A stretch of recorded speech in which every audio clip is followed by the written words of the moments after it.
तो आज राज्यसभा में वक्फ संशोधन बिल पेश किया जाएगा। कल 12 घंटे की चर्चा के बाद लोकसभा में बिल पास हो चुका है। लोकसभा में बिल के पक्ष में 288 सांसदों ने मतदान किया। लोकसभा में वक्फ संशोधन बिल के विरोध में 232 वोट पड़े हैं। तो आज इसे राज्यसभा में पेश किया जाना है। तो संशोधन बिल पर कल 12 घंटे तक चर्चा हुई, जहां पर विपक्ष ने इस बिल का विरोध किया था और चर्चा के बाद जब काउंटिंग हुई, मतदान हुआ, तो लोकसभा में बिल के पक्ष में 288 सांसदों ने मतदान किया है, इसके पक्ष में मतदान किया। इसी के साथ ही आपको बता दें कि इस बिल के विरोध में 232 वोट पड़े और आज इसे राज्यसभा में पेश किया जाएगा। वक्फ संशोधन बिल, इसको लेकर पूरे देश में गहमागहमी का दौर देखने को मिल रहा है और सियासी बयानबाजियां भी जारी हैं और इसी बीच आज इसे राज्यसभा में पेश किया जाना है। तो कल 12 घंटे तक लोकसभा की कार्रवाई के दौरान सदन में चर्चा हुई और मतदान के दौरान 288 वोट इस बिल के पक्ष में पड़े। इसी के साथ ही 232 वोट इसके विरोध में पड़े। इसी के साथ आज इसे राज्यसभा में पेश किया जाएगा।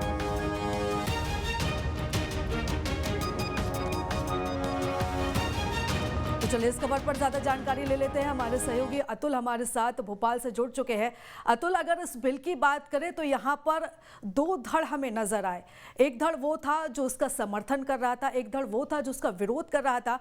अगर हम राजधानी भोपाल की बात करें तो यहाँ पर क्या माहौल देखने को मिला?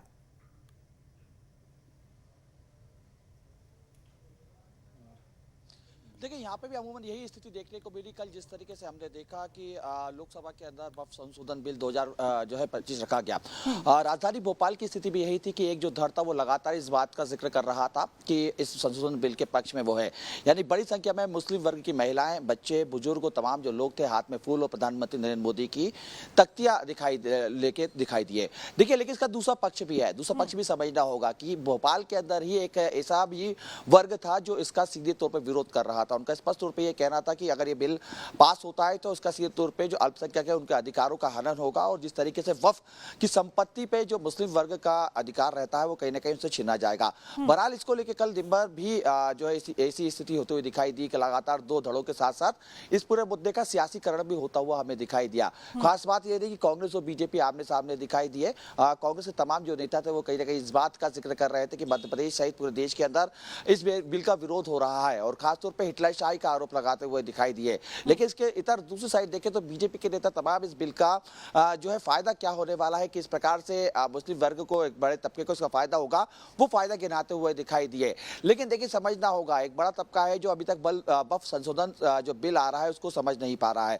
खास बात यह है कि उनमें से कई वो लोग थे जो बिल का समर्थन कर रहे थे और इस बात को वो समझ ही नहीं पा रहे थे कि आखिर वक्फ संशोधन बिल जब लाया जाएगा तो उसका क्या फायदा होना है, क्या नुकसान होना है।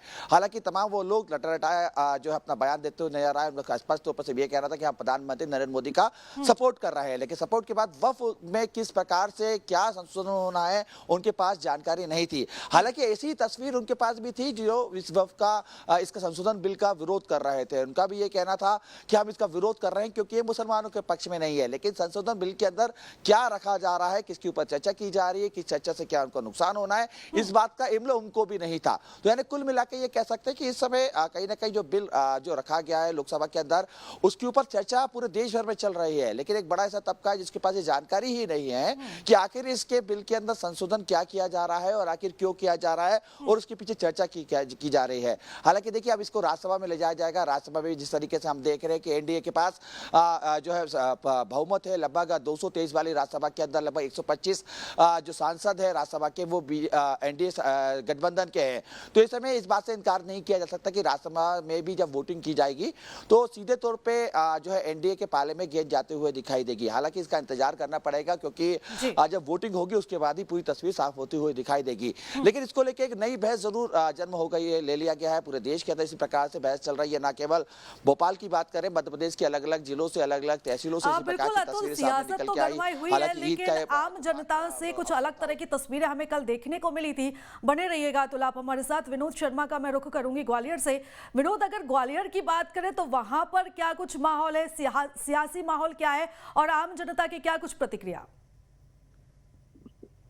देखिए मैं बता दूं, कल जब ये पार्लियामेंट में बिल पेश किया जा रहा था और इस पर चर्चा हो रही थी, तो ग्वालियर के कुछ मुस्लिम समाज के प्रतिनिधि थे, जिसमें अ, वक्फ बोर्ड जिला के चेयरमैन भी थे और तमाम ईदगाहों के प्रमुख भी थे। हम्म। वो हाथों में तख्तियां लेके सड़कों पे निकले। उन्होंने इस बिल को सपोर्ट करने की बात कही। उन्होंने ये कहा कि वक्फ बोर्ड के पास तमाम ऐसी संपत्तियां हैं जिनका दुरुपयोग हो रहा है, वो इस बिल का सपोर्ट करते हैं, क्योंकि कई लोग इस पर कब्जा जमाए हुए हैं और गोपनीय तरीके से इसको बेच भी देते हैं, तो वो इस निर्णय की बड़ी सराहना कर रहे थे।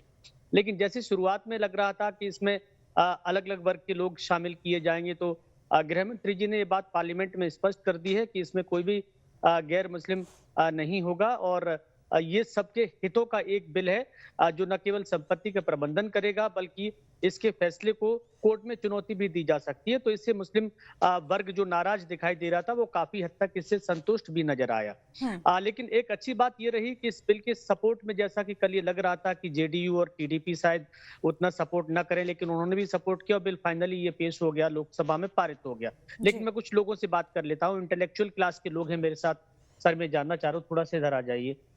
जिस तरह से बिल पेश हुआ, अब राज्यसभा में जाना है, हालांकि संख्या बल के आधार पर ये उम्मीद की जा रही है कि वहां भी ये पास हो जाएगा। क्या लग रहा है कि ये बिल वाकई में देश के हित में है, भारत के हित में है? जी, बिल्कुल, मैं इसको इस नज़रिए से देखना चाहता हूँ कि अमेंडमेंट का जो नाम ही है, Waqf management, development, empowerment and efficiency. यदि हम इसके सार में ही जाएंगे तो किसी भी चीज का जो वक्फ बोर्ड सबसे बड़ा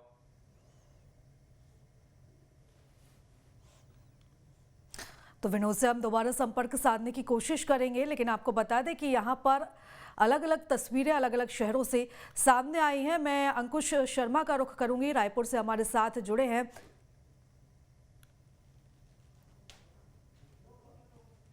तो अंकुश, अगर हम बात राजधानी रायपुर की करें तो वहां पर क्या कुछ माहौल है, क्या स्थिति वहां पर देखने को मिल रही है?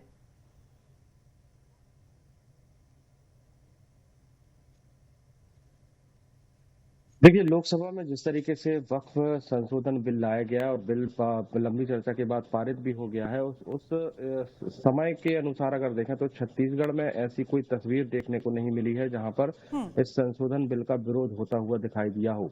छत्तीसगढ़ की राजधानी रायपुर की सड़कों की अगर बात करें तो वक्फ बिल संशोधन पर जब चर्चा चल रही थी, उस दौरान छत्तीसगढ़ के मुस्लिम समुदाय के लोग, महिलाएं और पुरुष जो है वो छत्तीसगढ़ की सड़कों पर उतरे हुए थे और धन्यवाद मोदी और मोदी हमारा भाई है के नारेबाजी के साथ साथ सड़कों पर मिठाइयां बांटते हुए तस्वीरें दिखाई दी हैं। इसके अलावा आतिशबाजी, पटाखे फोड़ते हुए जब मुस्लिम समाज के लोग नजर आए हैं, तो इससे स्पष्ट रूप से समझा जा सकता है कि छत्तीसगढ़ में जो वक्फ संशोधन बिल है उसके समर्थन में मुस्लिम समाज के लोग हैं। हमने जब उनसे बात करने की कोशिश की तो टेक्निकली रूप से उन्होंने समझाया कि इस वक्फ बिल संशोधन में जब संशोधन पूरी तरीके से हो जाएगा और जब ये बिल पारित होकर लागू किया जाएगा तो इससे मुस्लिम समाज के लोगों को फायदा ही होने वाला है, किसी प्रकार का कोई नुकसान नहीं होगा। सबसे ज्यादा गरीब तबके के मुस्लिम जो हैं उनको इसका लाभ मिलता हुआ दिखाई देगा। और जिस तरीके से संशोधन में जो क्लॉज जोड़े गए हैं, जो उन क्लॉज के हिसाब से अगर देखें तो मुस्लिम समुदाय के जितने भी लोग हैं, चाहे वो अमीर तबके के लोग हों चाहे वो गरीब तबके के लोग हों, सभी को इसमें शामिल करने की बात कही गई है। महिलाएं इस बात से खुश नजर आई हैं कि इस संशोधन में जो राष्ट्रीय स्तर की जो समिति होगी वक्फ बोर्ड की, उसमें भी महिलाओं को शामिल करना अनिवार्य होगा और जो राज्य स्तर पर जो वक्फ बोर्ड है उसमें भी महिलाएं शामिल होती हुई दिखाई देंगी। तो महिलाओं की खुशी इसी बात को लेकर देखने को मिली थी। दूसरी सबसे महत्वपूर्ण बात यह है कि जितने भी लोगों से बातचीत करने की कोशिश की गई, सभी ने टेक्निकली रूप से वक्फ बिल संशोधन के बारे में बातचीत की है और उन्होंने कहा है कि कौन कौन सी चीजें जुड़ रही हैं, कौन कौन सी चीजें जुड़ने से उनको लाभ होगा। ये बात बताती है कि जिन लोगों को टेक्निकली नॉलेज है, वक्फ संशोधन बिल में क्या क्या चीजें शामिल की जा रही हैं, वो इसका कभी भी विरोध करते हुए दिखाई नहीं दिए हैं। जिनको बिल में क्या शामिल किया गया है ये जानकारी नहीं है, वो जरूर राजनीतिक रूप से इसका विरोध करते हुए नजर आए हैं। खासकर कि विपक्षी दलों की अगर बात करें तो विपक्षी दल ही इसका विरोध करते नजर आ रहे हैं, लेकिन जो लोग टेक्निकली रूप से वक्फ बिल में संशोधन के बारे में पूरी जानकारी है जिनको, वो किसी भी प्रकार का विरोध दर्ज करते हुए नजर नहीं आ रहे हैं। और लोकसभा की अगर बात करें तो लोकसभा में तो संख्या बल के आधार पर यह बिल पास हो गया है। माना जा रहा है कि अब जब राज्यसभा में यह बिल लाया जाएगा तो जिसमें 8 से 9 घंटे की चर्चा का समय मुकर्रर किया गया है। उस 8 घंटे की चर्चा के बाद भी संख्या के आधार पर ही एनडीए के सदस्यों की वोटिंग के माध्यम से वक्फ बिल संशोधन जो है वो पास किया जाएगा। स्वाभाविक है, जिस तरीके से देश में माहौल बनाया गया है कि बिल के संशोधन से नुकसान होगा या गैर मुस्लिमों को शामिल किया जाएगा, ये बात सिर्फ और सिर्फ विपक्ष के माध्यम से फैलाई गई है। और ये बात जब वक्फ बिल संशोधन पर जब चर्चा हो रही थी सदन के भीतर, जब अल्पसंख्यक मामलों के जो मंत्री हैं किरेन रिजिजू, उन्होंने जब अपनी पक्ष रखा तो उस पक्ष में उन्होंने तमाम बातें स्पष्ट कर दी हैं कि बिल में क्या क्या शामिल किया जा रहा है, क्या क्या शामिल नहीं किया जाएगा। एक बात जो केंद्रीय कैबिनेट मंत्री हैं, चाहे किरेन रिजिजू की बात कर लें, चाहे हम केंद्रीय गृह मंत्री अमित शाह की बात कर लें, उन्होंने स्पष्ट रूप से कहा है कि इस बिल में ऐसा कोई भी संशोधन नहीं किया जा रहा है जिसमें गैर मुस्लिम समुदाय के लोगों को इसमें शामिल किया जाएगा। ये बात सुनने के बाद जो लोग ऐसे मुस्लिम जो इसका विरोध करते हुए नजर आ रहे थे, वो भी इस बात से संतुष्ट हुए हैं कि जब किसी भी गैर मुस्लिम व्यक्ति को इसमें शामिल नहीं किया जाएगा तो स्वाभाविक है वक्फ बिल में केवल संशोधन हो रहा है, इसमें कोई बदलाव नहीं किया जा रहा है। तो छत्तीसगढ़ में भी जो है इसका विरोध जैसी तस्वीरें अब तक तो देखने को नहीं मिली हैं। कल की अगर बात करें तो कल भी सड़कों पर बड़ी खुशी मनाते हुए मुस्लिम समाज के महिला पुरुष देखने को मिले हैं। अब आज की बात करें तो आज जब चर्चा होगी इस बिल पर, तो चर्चा के दौरान क्या निकल कर सामने आता है ये भी देखने लायक होगा। और माना जा रहा है अंकुश, और राजनीति के इतर अगर बात करें तो आम लोग काफी उत्साहित है। जिस तरीके से आपने जानकारी दी है कि रायपुर में किसी तरह की विरोध की तस्वीरें सामने नहीं आई हैं, यानी कि जनता ने इस बिल का स्वागत किया है। रोशन का मैं रुख करूंगी, बिलासपुर से हमारे साथ जुड़े हैं रोशन। अगर बिलासपुर की बात करें तो वहां पर क्या तस्वीरें देखने को मिली, क्या समर्थन वहां की जनता कर रही है या विरोध के स्वर भी सुनाई दे रहे हैं?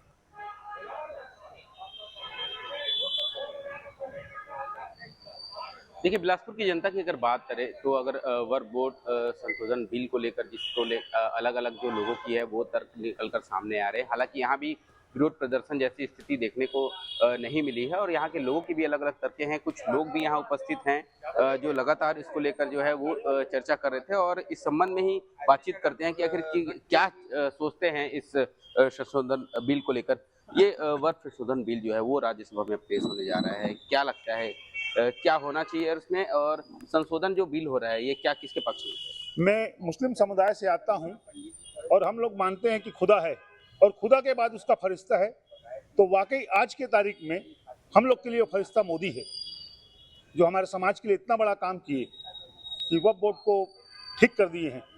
और ये जितने भूमाफिया और भाईजान कुछ दाढ़ी वाले फर्जी लोग हैं ना जो कब्जा करके रखे हैं, ये सबसे मुक्ति दिलाएंगे मोदी जी, हम लोग का सब विश्वास है। आपके ही कुछ लोग जो है वो विरोध करते नजर आते हैं, उनको क्या कहिए? क्योंकि ज्यादातर लोग जो है उनका कहना है कि ये बिल जो लेकर आ रहे हैं वो वक्फ की जो संपत्ति है उस पर उनका हस्तक्षेप हो जाएगा। इसी को कहते हैं सूत ना कपास दुल्हा में लट्ठम लट, वही वाला है। इनको पता तो है नहीं, मालिक ने जो बोला चाबी भर दिए, खिलौना चालू हो गए विरोध करना। अरे पहले पता तो कर लो कि है क्या, वो दलाली करना है कुछ भी करेंगे, अच्छा चीज है वो, उसका विरोध कर रहे हैं। कटमुल्ला जबरदस्ती मुट्ठी भर लोग जो भूमाफिया वहां पे कब्जा करके रखे हैं, है ना, ये वो लोग विरोध कर रहे हैं। बाकी आम जो मुसलमान हैं, हम लोग की तरह जो गरीब लोग हैं वो खुश हैं।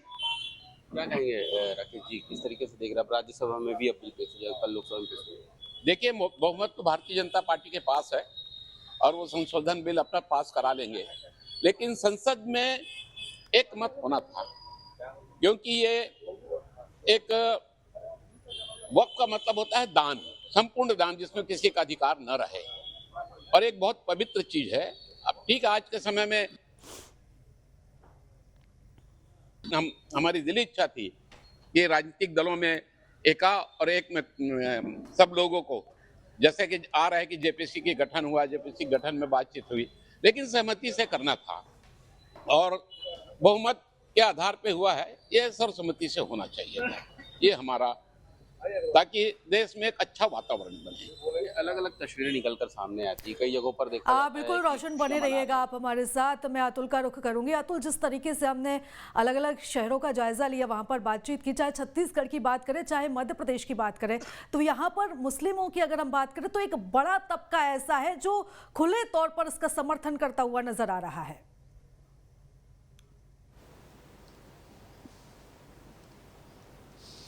देखिए बिल्कुल निश्चित तौर पे जिस तरीके से हमने तस्वीर देखी और ना केवल मध्य प्रदेश बल्कि दूसरे प्रदेशों से भी इसी प्रकार की तस्वीरें सामने निकल के आ रही हैं कि कई मुस्लिम वर्ग एक बड़े हिस्से में इसका समर्थन करता हुआ दिखाई दे रहा है। हालांकि कई ऐसे लोग भी हैं मुस्लिम समाज के जो इस वक्फ संशोधन बिल को पूरी तरीके से पढ़ा और उसको अपने समाज में लोगों को बता भी रहे हैं। देखिए सवाल ये उठता है कि जागरूकता की अभी भी थोड़ी सी कमी है, क्योंकि जिस तरीके से एक तबका इसका विरोध कर रहा है उसको विरोध से पहले इस बात को समझाना होगा कि आखिर वक्फ संशोधन जो बिल 2025 पेश किया गया है उसके अंदर क्या आगे संशोधन होने जा रहा है और किस तरीके से ये अल्पसंख्यक समाज के लोगों को ही जो है फायदा पहुंचाएगा। और जिस तरीके से कल हमने देखा किस तरीके से सदन के अंदर गृह मंत्री अमित शाह ने स्पष्ट किया कि वक्फ बोर्ड का जो भी प्रशासक रहेगा वो मुस्लिम वर्ग से ही रहेगा। हालांकि देखिए ये बात ही स्पष्ट शुरू से ही फैली जा रही थी, ये बताया जा रहा था कि वक्फ की जो कमान है किसी दूसरे समाज के लोगों को दे दी जाएगी, जिसकी वजह से वक्फ की जो संपत्ति है वो प्रभावित हो सकती है। लेकिन इसको लेकर कल संसद के अंदर जब चर्चा का दौर रहा, लंबी चौड़ी चर्चा रही और उसके दौरान तमाम लोगों ने अपने अपने मत अपने अपने विचार रखे, तो उससे स्पष्ट ही होता हुआ दिखाई दिया कि ये तमाम जो संशोधन किया जा रहा है वो ना केवल अल्पसंख्यकों के लिए बल्कि अल्पसंख्यक समाज के लिए जो करीब तबके के काफी नीचे आ रहे हैं। और जिस तरीके से दूसरी तस्वीर सामने निकल के आई कि वक्फ की संपत्ति पे कई लोगों ने बेजा कब्जा करके रखा हुआ है, इन तमाम लोग की चीजों को लेकर कहीं ना कहीं सीधे तौर पर सरकार सख्ती करने के मूड में दिखाई दे रही है। तो स्पष्ट तौर पर इसका फायदा जो है अल्पसंख्यक समाज को होता हुआ दिखाई देगा। बहरहाल लेकिन जागरूकता की कमी जिस प्रकार बिल्कुल से अतुल, और कहीं ना कहीं राजधानी भारी भोपाल में भी जागरूकता इसी की प्रकार कमी हमें देखने को मिल रही है। नजर हालांकि बनाए रखिएगा, अपडेट्स आपसे लेते रहेंगे। फिलहाल आप सभी का बहुत धन्यवाद तमाम जानकारी हमारे साथ साझा करने के लिए।